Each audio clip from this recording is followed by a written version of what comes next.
Shalom, selamat pagi Bapak Ibu Saudara. Apa kabar Bapak Ibu Saudara pagi hari ini? Doa saya Bapak Ibu Saudara tetap sehat dan tetap ada dalam anugerah Tuhan.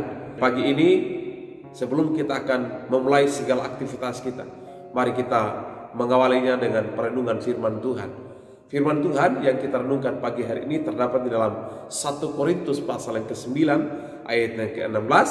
1 Korintus pasal yang ke-9 ayatnya yang ke-16. Firman Tuhan berkata demikian. Karena jika aku memberitakan Injil, aku tidak mempunyai alasan untuk memegahkan diri. Sebab itu adalah keharusan bagiku. Celakalah aku jika aku tidak memberitakan Injil. Bapak Ibu Saudara kasih oleh Tuhan, ungkapan yang muncul dari kehidupan Paulus adalah sebuah pengalaman yang indah bersama dengan Tuhan, di mana sebelumnya dia belum memiliki pengharapan yang pasti, dia belum memiliki pegangan hidup, dia belum memiliki iman yang sungguh. Tetapi dikala dia mengalami perjumpaan pribadi dengan Kristus, di situ kehidupannya diubahkan oleh Tuhan. Cara-cara hidupnya yang tidak berkenan di masa yang lampau diubahkan oleh Tuhan. Dan dia memiliki hidup yang baru di dalam Tuhan. Dan hidup yang baru itu adalah hidup yang pasti di dalam Yesus Kristus.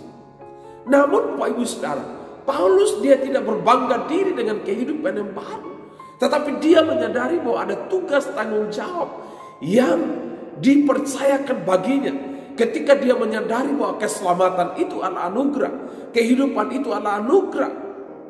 Nah, oleh karena hidup itu adalah anugerah, berarti ada tanggung jawab di balik anugerah itu. Ada konsekuensi di balik anugerah itu. Bapak Ibu Saudara, ada dua alasan yang membuat Paulus berkata, celakalah aku. Yang pertama adalah apabila di saat Paulus memberitakan Injil, kemudian memegahkan diri atau menyombongkan diri. Karena ada banyak orang yang percaya, menyombongkan diri dengan keberhasilan yang dia capai. Ada begitu banyak jiwa yang diselamatkan. Dia beritakan Injil dengan penuh keberanian. Kemanapun, dimanapun dia berada, dia terus memberitakan Injil.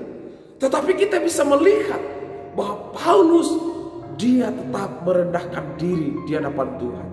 Apapun pencapaian dalam hidup kita, mungkin kita melayani Tuhan, kita berkorban bagi pekerjaan Tuhan, kita memberikan sesuatu bagi pekerjaan Tuhan.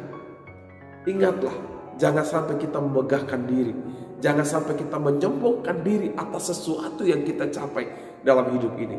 Tetapi marilah kita mengucap syukur, karena itu adalah anugerah.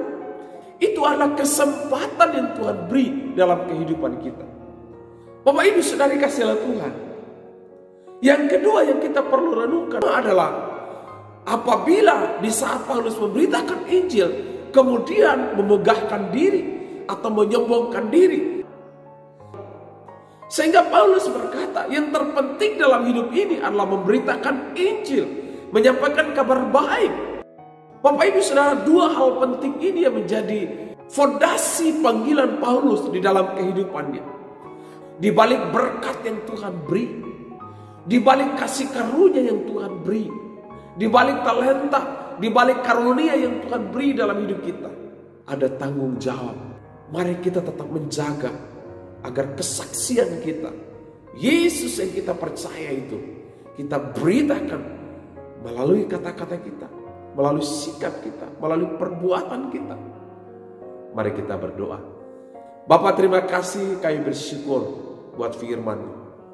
Biarlah semakin kami diteguhkan di dalam Engkau Tuhan. Berkati jemaat Tuhan pribadi lepas pribadi. Berkati dalam keluarga, dalam usaha pekerjaan. Berkati yang sementara studi ya Tuhan. Bahkan yang lagi bergumul sakit penyakit, Tuhan pulihkan mereka. Kami percaya ada lawatan Tuhan terjadi. Terpuji nama-Mu Tuhan, ini doa kami, ini seruan kami.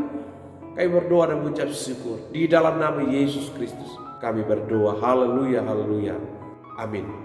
Puji Tuhan Bapak Ibu Saudara, demikianlah renungan di awal pekan ini.